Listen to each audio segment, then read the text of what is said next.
This tutorial, we're going to learn how to make a sketch and do the square and circle commands. So here, front plane. I can select any plane I want. There's the top, there's the right.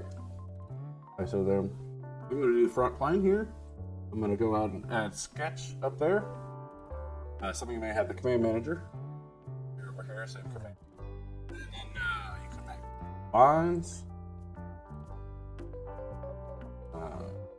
circles.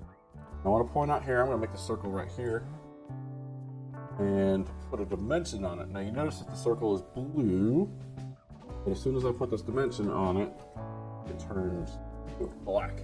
That means it is fully defined, so it can't be changed. This line right here, the orientation of it is fully defined. However, the length of it, so even if I fix this line, I can still drag the length. However, if I were to fix that point, now I can't. Point turn for.